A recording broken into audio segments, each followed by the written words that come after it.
పేరొందిన కర్ణాటక ఎన్నికలకు సర్వం సిద్ధమైంది. ఇందులో భాగంగా అధికార కాంగ్రెస్ బీజేపీతో పలు పార్టీలకు చెందిన నాయకులు పోటాపోటీ ప్రచారాలతో హోరెత్తించారు.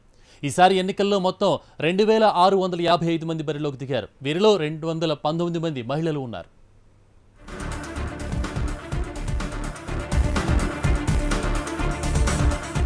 ఎన్నో ప్రచార ర్యాలీలు, మరెన్నో విమర్శల పర్వాలు, ఇంకెన్నో హామీల జల్లుల మధ్య కర్ణాటక అసెంబ్లీ ఎన్నికల ప్రచారాంకానికి తెరపడింది.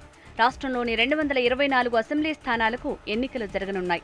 గత కొన్ని రోజులుగా ఎన్నికల ప్రచారంతో హోరెత్తించిన రాజకీయ పార్టీలు గురువారం సాయంత్రం 6 గంటల తర్వాత మూగబోయాయి.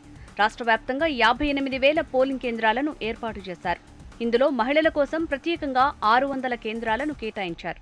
10కి పైగా కేంద్రాలను దివ్యాంగుల కోసం కేటాయించారు. ఈ ఎన్నికల్లో 80,000 వీవీప్యాట్లు అంటే ఓటర్ వెరిఫైడ్ ఆడిట్ ట్రయల్ యంత్రాలతో పాటు 80,000 ఈవీఎంలను ఉపయోగించనున్నారు. ప్రస్తుతం ఎన్నికల ప్రచారానికి తెరపడటంతో పోలింగ్తో పాటు ఆ రోజు వెల్లడయ్యే ఎగ్జిట్ పోల్స్ కోసం కన్నడ ప్రజలతో పాటు దేశం యావత్తూ ఆసక్తిగా ఎదురుచూస్తోంది. కర్ణాటక ఎన్నికల్లో మొత్తం 3,509 మంది అభ్యర్థులు నామినేషన్లు దాఖలు చేయగా చివరికి 2,655 మంది బరిలో నిలిచారు. వీరిలో బీజేపీ అన్ని నియోజకవర్గాల్లో అభ్యర్థుల్ని నిలబెట్టగా కమలనాథులు 224 స్థానాల్లో పోటీకి దిగారు. కాంగ్రెస్ నుంచి 222 మంది పోటీలో ఉన్నారు. జేడీఎస్ నుంచి 201, బీఎస్పీ నుంచి 18 మంది బరిలో ఉన్నారు. మిగతా పార్టీలకు చెందిన వారు 800 మంది కాగా 1,155 మంది స్వతంత్రంగా పోటీ చేస్తున్నారు.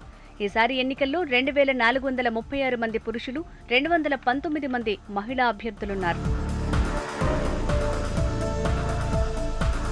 224 స్థానాలకు సింగిల్ ఫేజ్లో ఎన్నికలు జరగనున్నాయి.